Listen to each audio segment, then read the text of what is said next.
Hi viewers, welcome to our channel. Jagan గారు అటు కేసీఆర్ గారిని మీట్ అవ్వడం అనేది అనేక చర్చలకైతే దారితీస్తుంది. అంటే ఆయన ఆరోగ్యం నుంచి కోలుకుంటున్నారు కాబట్టి పరామర్శించడానికి జగన్మోహన్ రెడ్డి గారు వెళ్ళారా? లేదంటే అక్కడేమన్నా రాజకీయ పరంగా అంటే ఎలక్షన్స్ దగ్గరలో ఉన్నాయి కాబట్టి కేసీఆర్ గారి దగ్గర నుంచి ఏమన్నా సహకారం అందుతుందా అని అడగడానికి వెళ్ళాడా? సో ఈ అంశాల మీద డిస్కస్ చేయడానికి ప్రజెంట్ మనతో పాటు సీనియర్ జర్నలిస్ట్ జగదేవ్ గారు ఉన్నారు. వారిని అడిగి తెలుసుకుందాం. నమస్కారం సార్. నమస్తే.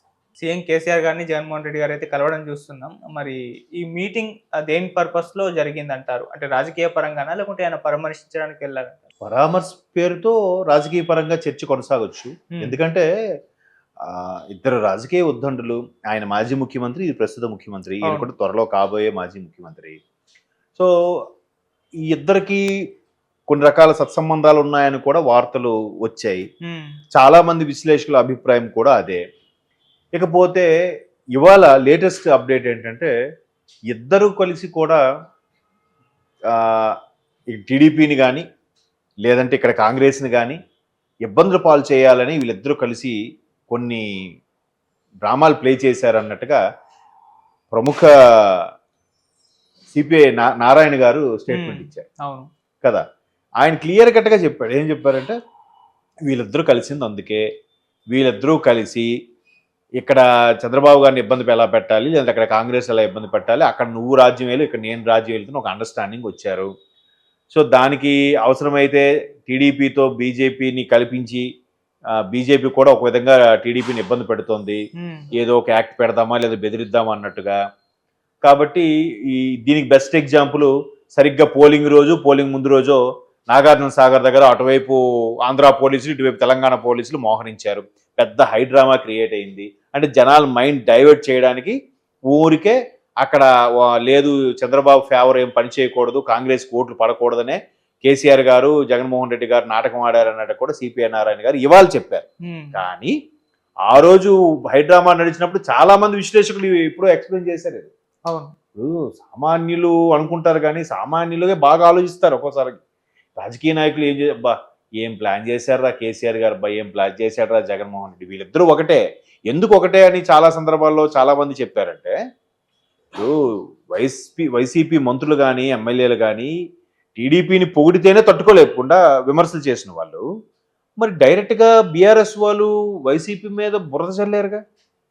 చిమ్మ చీకట్లు అన్నారు ఆంధ్ర, అంటే ఆ పరిపాలన అంత అధ్వానంగా ఉందన్నారు, రోడ్లు బాగాలేవన్నారు, కరెంట్ లేదన్నారు, మళ్ళీ ఈసారి బీఆర్ఎస్ కానీ ఇక్కడ రాకపోతే హైదరాబాద్ మరో అమరావతి అవుద్దన్నారు.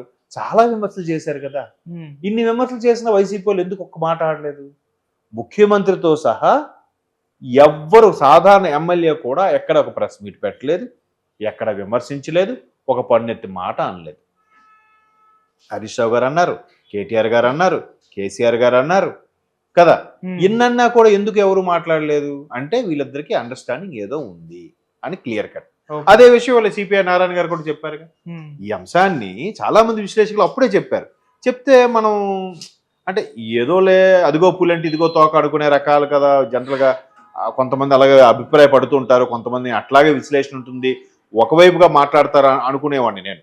బట్ ఇవాళ నారాయణ గారు చెప్పిన తర్వాత కరెక్టే, మా మిత్రులు కొంతమంది అప్పుడు చెప్పింది వాస్తవమేనేమో, ఏమో అంటే వాస్తవమే అనిపిస్తుంది కదా. లేకపోతే ఈరోజు ఒంట్లో బాగోలేదని పరామర్శించుకున్న గంటకు పైగా ఎట్లాగా ఇద్దరు కూర్చొని చర్చలు చేసుకుంటారు. ఖచ్చితంగా రాజకీయ అంశం వస్తుంది. ఇద్దరు సినిమా వాళ్ళు కలిస్తే సినిమా గురించి మాట్లాడుకుంటారు, ఇద్దరు బిజినెస్ మ్యాన్లు కలిస్తే బిజినెస్ మ్యాన్లు మాట్లాడుకుంటారు, ఇద్దరు రాజకీయ నాయకులు కలిస్తే రాజకీయమే మాట్లాడుకుంటారు. అది కాక షర్మిలా గారు కాంగ్రెస్ చేరుతున్నారు, అక్కడ పోటీ చేయబోతున్నారు. నెక్స్ట్ ఈయన పరిస్థితి ఏంటి? కేసీఆర్ గారి పరిస్థితి అవబోతుందా? మరోవైపు ఉండవల్లి అరుణ్ కుమార్ గారు లాంటి వాళ్ళు కాంగ్రెస్ వైసీపీకి చాలా ఫేవర్గా ఉండేవారు. రాజశేఖర్ రెడ్డి అంటే అత్యంత అభిమానం గల వ్యక్తి ఉండవల్లి అరుణ్ కుమార్. అటువంటి అరుణ్ కుమార్ గారు కూడా రీసెంట్గా ఒక స్టేట్మెంట్ ఇచ్చారు. కేసీఆర్ ఎవరైతే ఉన్నారో కేసీఆర్ గారు ఇక్కడ అభ్యర్థులను మార్చక ఓడిపోయాడు, జగన్మోహన్ రెడ్డి అభ్యర్థులను మార్చినా ఓడిపోతాడు అని అన్నారు కదా. అంటే ఆయనకు కూడా అంత ఫేవర్గా అంత అభిమానంగా మాట్లాడిన ఉండవల్లి అరుణ్ కుమార్ గారు కూడా ఈరోజు అది క్లారిటీగా చెప్తున్నారు. ఇంతమందికి అర్థమైంది, ఆయనకు అర్థమవుదా? సామాన్యులు ఏమైనా పిచ్చోలా, ప్రజలు ఏమైనా అమాయకులా? కాదు కదా. క్లియర్గా తెలుస్తుంది. ఇది కేవలం నాగార్జున సాగర్ దగ్గర ఎప్పుడైతే హైడ్రామా నడిచిందో వీళ్ళిద్దరు కలిసి ప్లాన్ చేస్తున్నారు అన్నట్టుగా అందరికీ క్లియర్గా తేట తెల్లమైపోయింది. కేసీఆర్ గారు కూడా జగన్మోహన్ రెడ్డి గారికి ఫేవర్గా ఉన్నది. మేబీ జగన్మోహన్ రెడ్డి గారు కేసీఆర్ గారితో సయోధ్య అయ్యారు, లేదంటే వాళ్ళ ఆస్తులు కానీ పాస్తులు కానీ కేసులు హియరింగ్కి సంబంధించి ఇక్కడికి రావాలి కాబట్టి అదే ఇక్కడ ఏమైనా అంటే వీళ్ళు ఏమైనా ఇబ్బంది పెడతారేమో సైలెంట్గా ఉన్నారు. రీజన్ ఏదైతేనే ఇద్దరు ఫేవర్గా ఉన్నారని అర్థమైంది. దానికి సిపిఐ నారాయణ గారు కూడా స్టేట్మెంట్ ఇచ్చారు.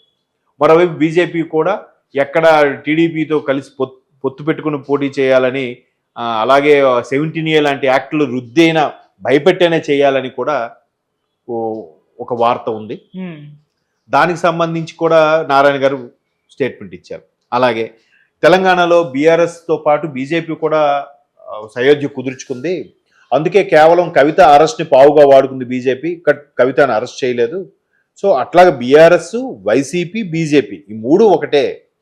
ఇప్పుడు ఏంటంటే కేవలం ఈ చంద్రబాబుని ఇబ్బంది పెట్టడానికే, వైసీపీని గెలిపించుకోవడానికి బీజేపీ మళ్ళీ ఆంధ్రాలో బీజేపీ పొత్తు కోసం సిద్ధపడుతోంది. అవసరమైతే పొత్తు పెట్టుకొని మళ్ళీ చంద్రబాబుని ఇబ్బంది పెట్టే అంశంలో ఉన్నట్టుంది బీజేపీ అని కూడా నారాయణ గారు ధైర్యంగా మాట్లాడారు కదా.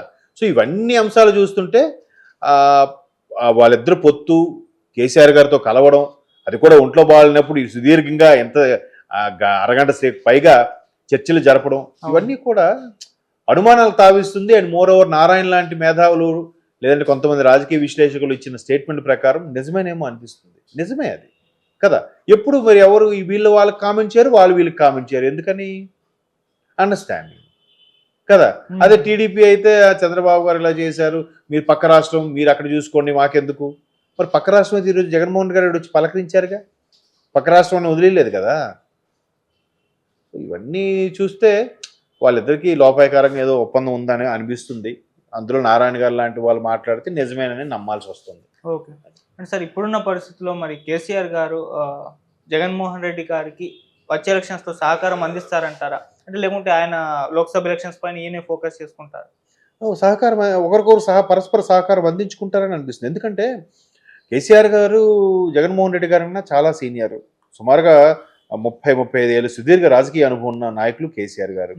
పైగా ఏ స్టేట్మెంట్ అయినా భలే ఇస్తారు ఆయన. ఒకవేళ స్టేట్మెంట్ ఇచ్చినా నేను అనలేదని కూడా అంటారు, అంత చాకచక్యం ఉన్న వ్యక్తి ఆయన. సో ఖచ్చితంగా ఆ అనుభవంతో ఈయన కనీసం ఆయనకు ఆ సలహాలు సూచనలు తీసుకోవచ్చు కదా. ఎలాగో ఇద్దరు కలిసి అనుకున్నారు కాబట్టి ఎవరి జిల్లా ఎవరి రాష్ట్రంలో వాళ్ళు ప్రభావం చూపించుకునేదానికి సిద్ధపడతారు. మీరు మాకు ఎక్కడ సపోర్ట్ చేయండి, మేము మీకు అక్కడ సపోర్ట్ చేస్తాం అన్నట్టుగా. మన ఇద్దరు కలిసి సెంట్రల్లో ఇన్ని ఎంపీ స్థానాలు సంపాదించుకుంటే సెంట్రల్లో ఏ గవర్నమెంట్ వచ్చినా మనం వాళ్ళకి సపోర్ట్గా చేయొచ్చు అని వీళ్ళ ఆలోచన వాళ్ళకు ఉంటాయి కదా. బీజేపీ కూడా అందుకే అలాగా ఆచితూచి అడుగు వేస్తుంది. ఎవరికి టీడీపీకి చంద్రబాబు గారిని అన్యాయంగా అరెస్ట్ చేసినా కూడా ఎక్కడ స్టేట్మెంట్ ఇవ్వాలి. ఎందుకు? వాళ్ళకి అల్టిమేట్గా లోక్సభ స్థానాలు కావాలి. సరే ఎవరు వస్తే మనకేంటి, లోక్సభ స్థానాల్లో ఎవడు మనకు సపోర్ట్ ఇస్తాడో, సెంట్రల్లో ఎక్కడ గవర్నమెంట్ ఫామ్ చేస్తామో అదే మనకు ముఖ్యం అన్నట్టుగా బీజేపీ సైలెంట్గా ఉంది. అందుకే వైసీపీ వాళ్ళు ఎంత చెలరేగిపోయినా, వైసీపీ వాళ్ళు దేవాలయాల మీద ఎన్ని దాడులు చేసినా, అంటే అన్నారు కదా అక్కడ రామతీర్థాలు కానీ లేదంటే ఇంకో దగ్గర రథం కానీ ఇవన్నీ ఇదే కాలిపోవడం. సో వీటన్నిటినీ బీజేపీ ఎంత చూసి ఊరుకుంటుందంటే ఖచ్చితంగా వాళ్ళకి వీళ్ళకి ఏదో ఒప్పందం ఉందన్నట్టు కూడా చాలా మంది విశ్లేషకుల అభిప్రాయం. ఓకే కదా. కాబట్టి జగన్మోహన్ రెడ్డి గారు కేసీఆర్ గారు కలిశారంటేనే ఖచ్చితంగా రాజకీయ దుమారం రేగుతుంది. అంటే రేగుతుంది నా ఉద్దేశం ఏంటంటే ఖచ్చితంగా ఆ వ్యూహాలు పన్నుతారు. ఏంటి ఇలా చేద్దామా అలా చేద్దామా, ఏంటి ఒకరికొకరు పరస్పర సహకారం, పక్క రాష్ట్రాలు, తప్పేం లేదుగా. Thank you so much sir. Thank you.